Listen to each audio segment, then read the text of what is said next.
We're thinking of moving in with my in-laws now that we're expecting a baby. My mom is still pretty young. She'd probably be happy to help with the housework and take care of her grandchild, right? My son and his wife seemed genuinely convinced they were doing a good thing, telling me this with big smiles on their faces. My husband chimed in, making it even harder for me to find the words. Bob and Karen really care about you, Mary. This is a great idea. Let's all live together. This was not a great idea for me. I was frustrated with both my son and his wife, and my husband, for not understanding this. My name is Mary. I currently live with my husband, just the two of us. Our son Bob married a woman named Karen last year.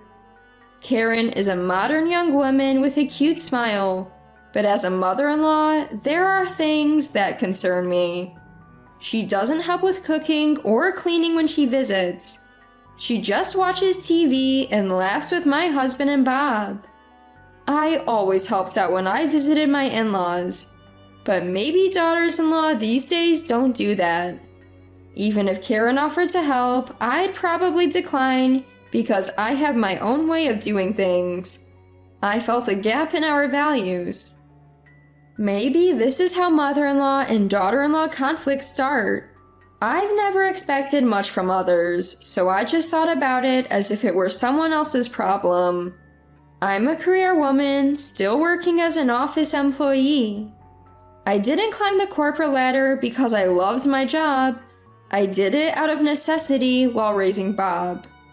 My husband also worked, but he had health issues and changed jobs frequently, so his salary wasn't great.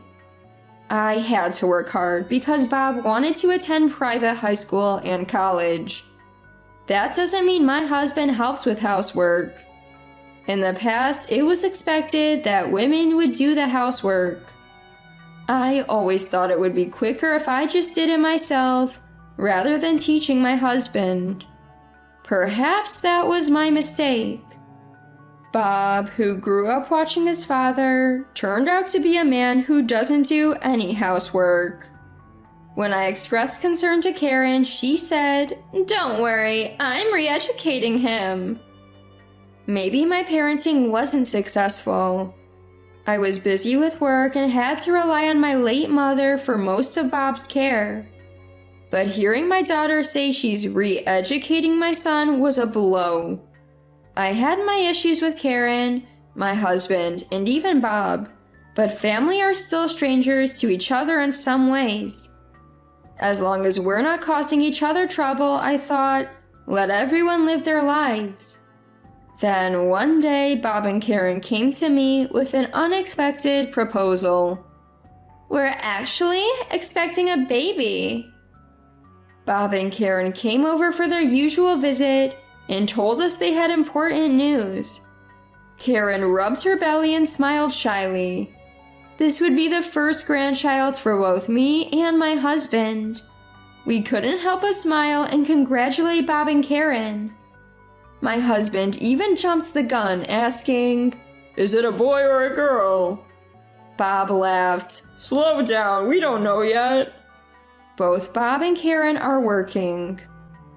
I've heard it's hard to get into childcare centers these days.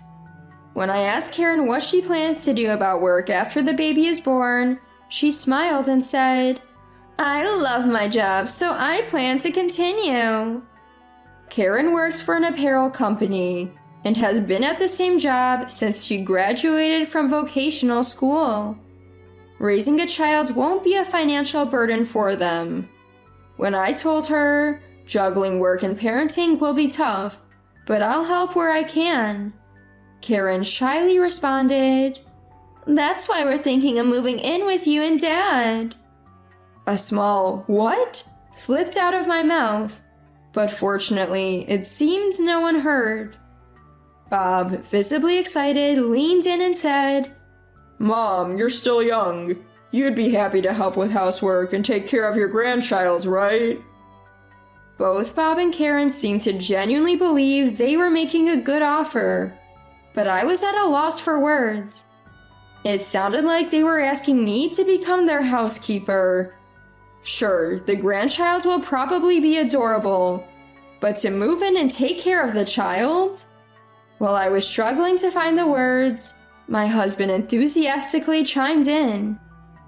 Bob and Karen really care about you, Mary. It's a great idea. Let's all live together, right, Mary? I mumbled, well, this was not a good idea for me. I was frustrated with both my son and his wife and my husband for not understanding this. Wondering if I was just overthinking, I decided to clarify with Bob and Karen. You're asking me to do housework and take care of the grandchild, right? I'm still working and already have my hands full with housework. Don't worry, Mary, you're so efficient. I really admire you, Karen assured me. Yeah, Mom, you can handle anything. You raised me, so you can definitely take care of a grandchild, Bob added. By taking care of the grandchild, are you talking about dropping them off and picking them up from daycare? If that's all, maybe I could manage. No, Mary, there's a shortage of daycare spots. We probably won't get one. That's why we're suggesting we all live together, Karen explained. So you're saying I should work, do housework, and also take care of the child? I couldn't help but let out a cold voice. Bob sensed my mood and hastily said, Mom, maybe it's time for you to quit your job. It'll be easier on you. He's underestimating what it takes to raise a child. I struggled enough raising just Bob. I don't want to be burdened with housework and childcare at this age. And being told to quit my job didn't sit well with me. Like Karen, I take pride in my job. I've been fortunate to advance in my career and have subordinates I want to mentor. I plan to work diligently until I retire, so I'm going to have to decline your offer. When I firmly stated my position, my husband said, Come on, Mary. Are you trying to make life difficult for Karen? I never thought you'd do something like that. What? Difficult for Karen? How is this making life difficult for her? It is difficult, came a voice from an unexpected direction. I turned to see Karen, tears brimming in her eyes. It's terrible that you won't help me when I'm asking you so earnestly. I thought you'd be happy to take care of your grandchild. Bob chimed in. Mom, that's really harsh. You shouldn't say things like that just because you don't like Karen. I was frustrated by the atmosphere, which had suddenly turned against me. But what annoyed me most was my husband. He was the one who had created this tension in the first place. I was done with him, especially after he used the strong phrase, making life difficult for Karen, to negate my opinion. Fine then, John, why don't you move in with Bob and Karen? I absolutely don't want to, so I'll leave this house. What are you talking about, Mary? Ignoring my husband's confused voice, I headed straight to my room. What's going on? I heard Bob's frantic voice as I gathered my valuables and put them in a large bag. Fortunately, I'm a minimalist at heart and only own the bare essentials. Once I finished packing, I hurried to the front door where Karen was sobbing. Why does it have to come to this, Mary? Can't you help us with our lives? Don't you care about Bob and your future grandchild? I do care about my son and future grandchild. But Karen, I have a future too. I'm only in my 50s. I have a lot of good times ahead of me. I've raised Bob to this point, and now I finally get to enjoy my freedom. Please don't interfere with that. I'd rather not see my grandchild if it means giving up my freedom. Stunned by my words, Bob and Karen stood next to my husband, who was shouting, Where do you think you're going, Mary? The most surprising thing about this whole situation is your attitude, John. Why would you use such a strong phrase like making life difficult for Karen when they're trying to dump housework and childcare on me? It is making life difficult. Karen wants to continue working. You could help out.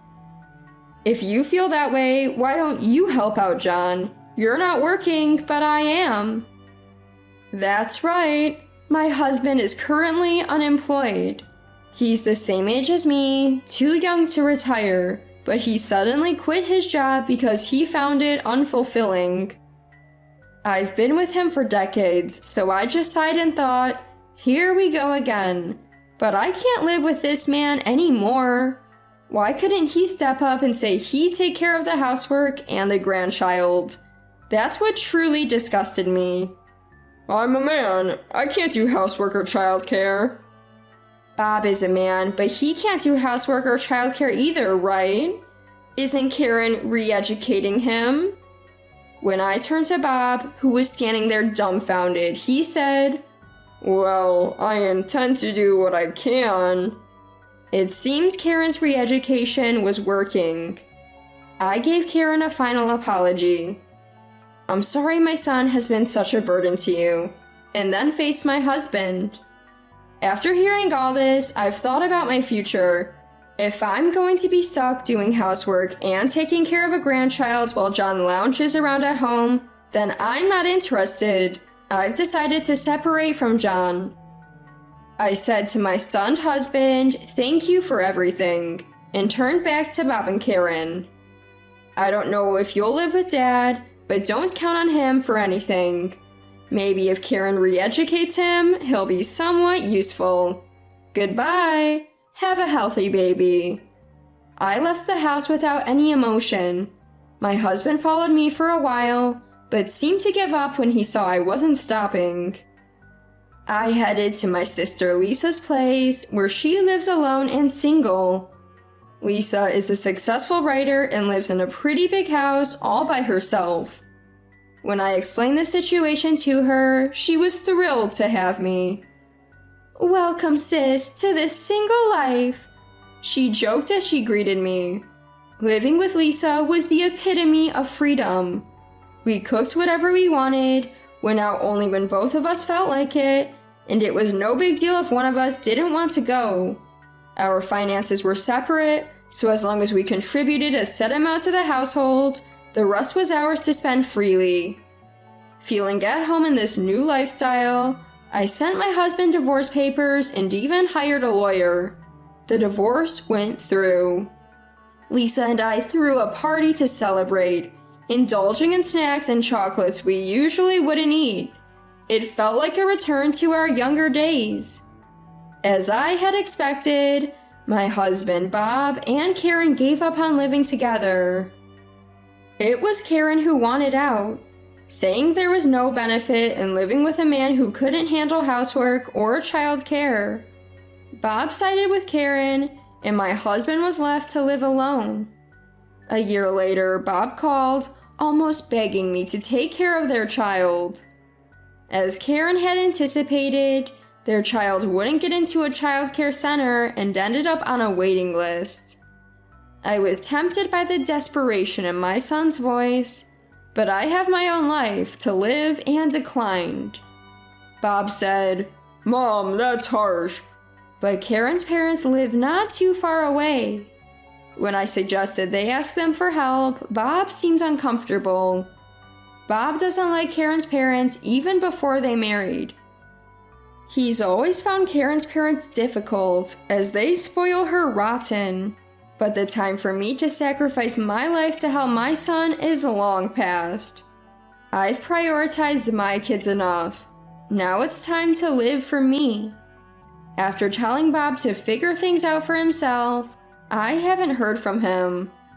It felt lonely, but I was content with my newfound freedom. Years later, I retired and was able to pass the baton to a subordinate I had wanted to mentor. As I left my workplace, surrounded by people and receiving a beautiful bouquet of flowers, I felt fulfilled. Now, what to do with the blank canvas of my future? Lisa suggested, let's go on a trip. She showed me a brochure for a round-the-world cruise. With my retirement fund and savings, and Lisa being a successful writer, we could both afford it. I never thought I'd consider going on a cruise, but as I looked at the brochure with Lisa, I felt excited about the future. I'm so glad I didn't sacrifice my freedom for the sake of my son's needs. My life is just beginning. I've decided to paint the rest of my life with only joyful colors.